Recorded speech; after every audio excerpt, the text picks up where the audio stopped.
Olá, eu sou o Cabo PM Nóbrega do Comando de Policiamento Ambiental e hoje trataremos das noções básicas sobre as unidades de conservação.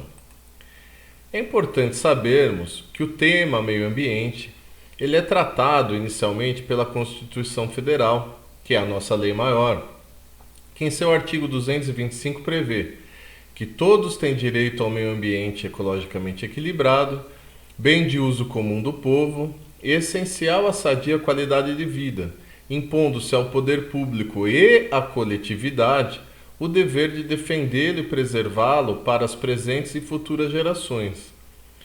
Vemos aqui que tamanha é a importância do tema meio ambiente que ele já vem estampado na nossa lei maior, que é a Constituição Federal, atribuindo não só ao poder público, mas também a cada um de nós, a coletividade, o dever de defendê-lo. Só para nós que estamos usufruindo hoje? Não. Também para as futuras gerações, ou seja, para os nossos netos, para os nossos filhos e assim por diante. Continua a Constituição Federal, em seu parágrafo 1º, no inciso 3, ainda do artigo 225, que o poder público, para poder assegurar esse direito, ele precisa definir em todas as unidades da federação espaços territoriais e seus componentes a serem especialmente protegidos, sendo a alteração e a supressão permitidas somente através de lei, vedada qualquer utilização que comprometa a integridade dos atributos que justifiquem sua proteção.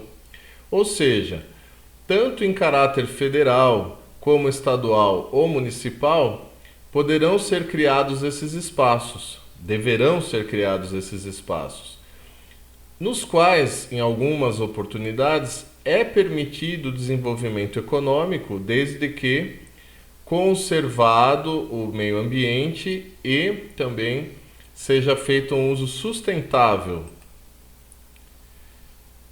Conforme vamos adiantando nas unidades da federação, verificamos que na Constituição do Estado de São Paulo, o artigo 191, além de outros, trata também do tema meio ambiente.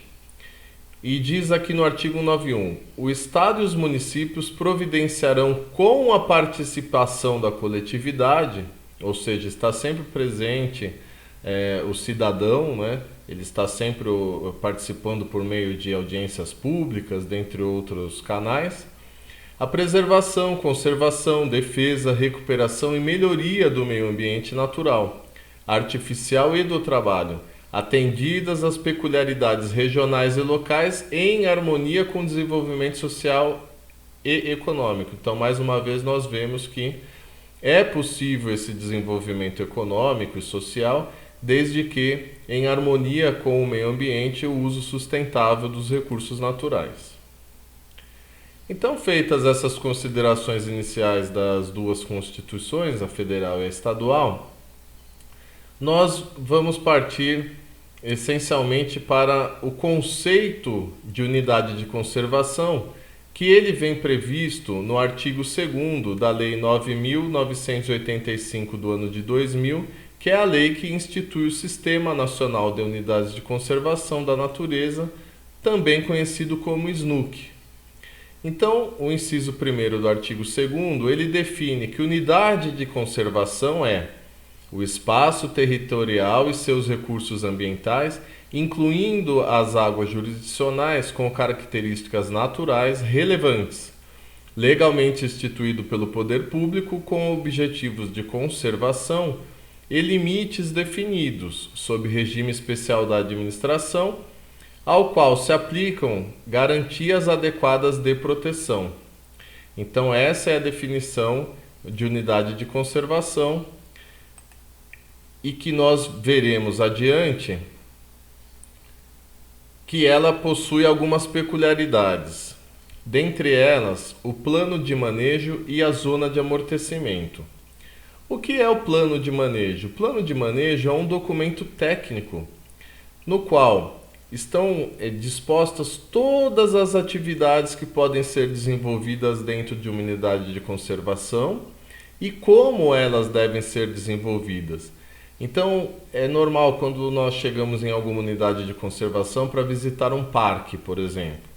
Lá tem os horários de visitação, se a visita tem que ser agendada, normalmente tem um mapa dizendo quais as áreas internas daquela unidade. Então aqui a zona 1 é a área administrativa, onde vai ficar a sede da unidade, e assim por diante. Então é um documento técnico com fundamento nos objetivos gerais da unidade de conservação. Se estabelece o seu zoneamento e as normas que devem presidir o uso da área e o manejo dos recursos naturais, inclusive a implantação de estruturas físicas necessárias à gestão da unidade. Ela pode ter, por exemplo, a zona de uso especial, e nessa área normalmente é a atividade da administração. Então, onde pode circular veículo dentro da unidade, quais tipos de veículo, onde pode estacionar e assim por diante.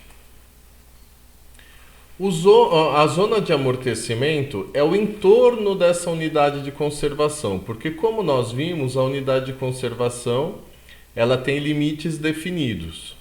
Porém, não basta só ter a unidade de conservação se eu não fizer uma normatização do que pode acontecer no entorno dessa unidade de conservação.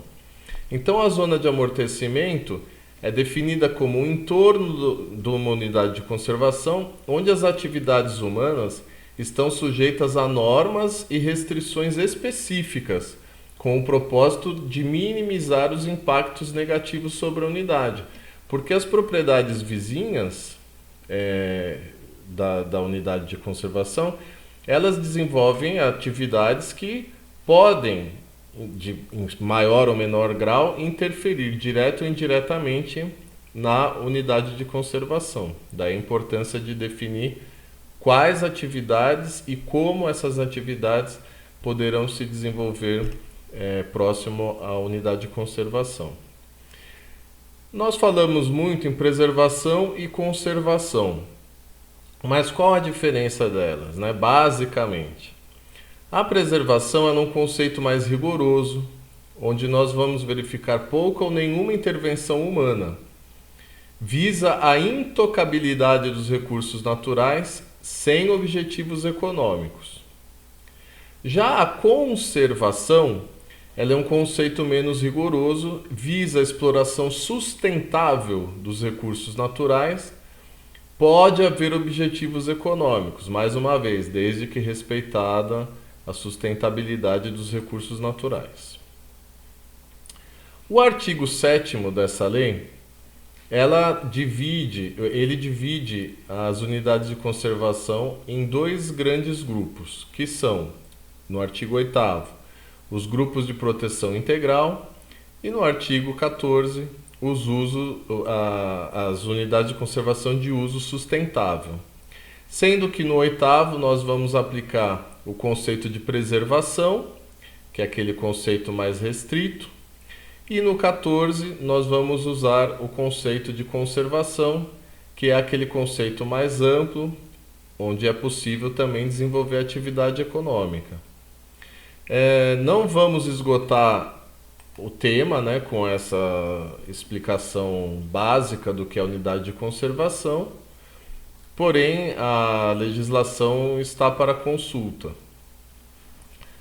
No artigo 8º, nós verificamos 5 categorias de unidades de conservação de proteção integral. Nós teremos a estação ecológica, ela tem a preservação da natureza e a realização de pesquisas, é o que pode ser feito na estação ecológica. A reserva biológica, basicamente, ela é de preservação integral sem interferência humana. O Parque Nacional, ele visa a preservação de ecossistemas, realização de pesquisas científicas, atividades de educação ambiental, recreação e turismo ecológico.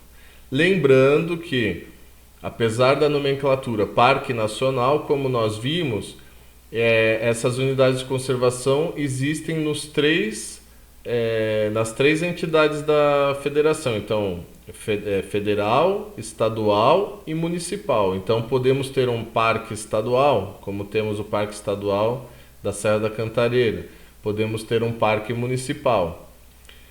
O monumento natural, ele serve para preservar sítios naturais. O refúgio da vida silvestre, ele protege ambientes naturais onde se asseguram condições para existência ou reprodução de espécies ou comunidades de flora local e, importante, também de fauna residente ou migratória, porque muitas vezes aquele espaço ele serve para reprodução, né, de fauna migratória e assim por diante. No artigo 14, como nós vimos, temos as unidades de uso sustentável. Ela é dividida em 7 categorias. A APA, que é a área de proteção ambiental, ela disciplina o processo de ocupação e assegura a sustentabilidade dos recursos naturais. Veja só, aqui, como nós falamos, já tem a intervenção humana. Então ela define a ocupação daquela região de maneira sustentável. A área de relevante interesse ecológico, ela visa manter os ecossistemas naturais de importância regional ou local e regular o uso admissível dessa área. Como vemos, em todas aqui vai existir algum tipo de intervenção, maior ou menor, mas existe a intervenção. Algumas visando o desenvolvimento econômico, outras visando o desenvolvimento social e ambas visando social e econômico. A floresta nacional, uso múltiplo sustentável dos recursos florestais e a pesquisa científica, com ênfase em métodos para a exploração sustentável de florestas nativas. A reserva extrativista, como o próprio nome diz, visa o extrativismo, agricultura de subsistência, criação de animais de pequeno porte, proteger os meios de vida e a cultura dessas populações e assegurar o uso sustentável. A reserva de fauna, onde teremos estudos técnicos científicos sobre o manejo econômico sustentável de recursos faunísticos. A reserva de desenvolvimento sustentável, a qual abriga populações tradicionais cuja existência baseia-se em sistemas sustentáveis de exploração dos recursos naturais. E, finalmente, e não menos importante, a famosa RPPN, que é a Reserva Particular do Patrimônio Natural. É uma área privada, gravada com perpetuidade, ou seja, no cartório de registro de imóveis é registrado, averbado que aquela área é uma reserva particular do patrimônio natural, com o objetivo de conservar a diversidade biológica. Então aqui o particular ele tem uma área de relevante interesse, né, para a natureza, e ele quer preservar essa área de alguma forma. Então, até com base lá no artigo 225 da Constituição Federal, que cabe também à coletividade, ele espontaneamente ele vai no cartório, tem algumas regras específicas, mas de modo geral ele vai no cartório e fala, e averba lá que a partir daquele momento ele está transformando aquela área dele particular em reserva de particular do patrimônio natural, onde, como nós vimos lá, vai ter o plano de manejo, tudo da mesma forma como se fosse uma outra unidade de conservação.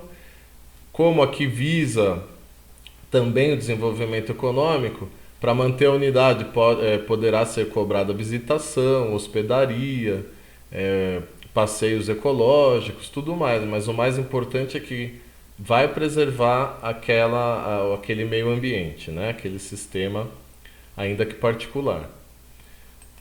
Como eu disse, não esgota a matéria, é só uma introdução para sabermos o que é uma unidade de conservação e algumas noções gerais do que pode ser feito em cada uma das unidades. Temos aqui os nossos contatos e também pedimos que nos acompanhem as nossas redes sociais, que estão sempre divulgando as nossas ações de fiscalização ambiental. Muito obrigado e até a próxima.